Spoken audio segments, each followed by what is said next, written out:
বিসমিল্লাহির রহমানির রহিম। যারা আমার সঙ্গে আছেন সবাইকে আসসালামু আলাইকুম। আজকে দেখাবো আমাদের ভাগিনা নিবিড়ের হলুদ গোছল। আর এই হলুদ গোছলে সবাই এক ধরনের শাড়ি পরেছে, আর এগুলো দেখতে আসলে অনেক সুন্দর লাগছে। সবাই এক জিনিস পরলে আসলে খুবই ভালো লাগে।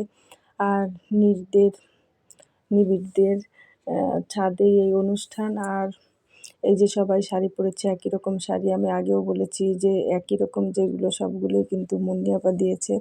প্রায় সকল অনুষ্ঠানের কাপড় চোপড়, থ্রি পিস সবই মুন্নি আপাই দিয়েছে। আর এই ভাগিদার হয়ে গেছে আমার ভাস্তিরাও, কিন্তু আমার মেয়েরা এই ভাগিদার হতে পারেনি, কারণ আমি তো আর এই অনুষ্ঠানে ছিলাম না। যারা যারা অ্যাটেন্ড করেছে তারাই পেয়েছে।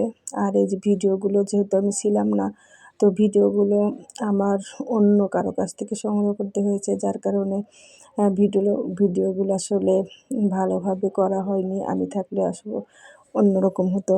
যা হোক, যা হয়েছে তাই আলহামদুলিল্লাহ।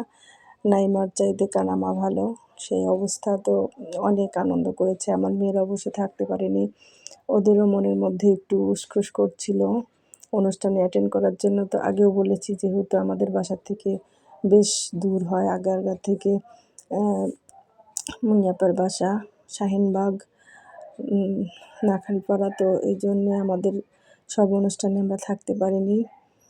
যা হোক, যে কটা অনুষ্ঠানে থাকতে পেরেছে এর জন্যই আল্লাহর কাছে কোটি কোটি শুকরিয়া, যে একটু হলেও মেয়েরা একটু আনন্দ পেয়েছে। আর সব অনুষ্ঠানে এই যে আমার ভাস্তি, সেজে ভাইয়ের মেয়ে, তো আমার ভাস্তিরা অবশ্য সবাই 3-4জনই ছিল, আর শুধু আমার মেয়েরাই থাকতে পারেনি। আর আমার 4 নাম্বার ভাইয়ের ছোট মেয়ে থাকতে পারেনি, তাছাড়া ওরা সবাই ছিল। আর বর নিজেই ছাদের উপরে উঠে দেখেন পানি নিয়ে সবাইকে পানি দিচ্ছে। সবাই খুবই আনন্দ উল্লাস, সাথে বর বউ সবাই। তো খুবই ভালো লাগলো, যেহেতু আমি থাকতে পারিনি, তারপরে অনুষ্ঠানগুলো দেখে ভালো লাগলো। তো সবাই ভালো থাকবেন, সে পর্যন্ত আল্লাহ হাফিজ।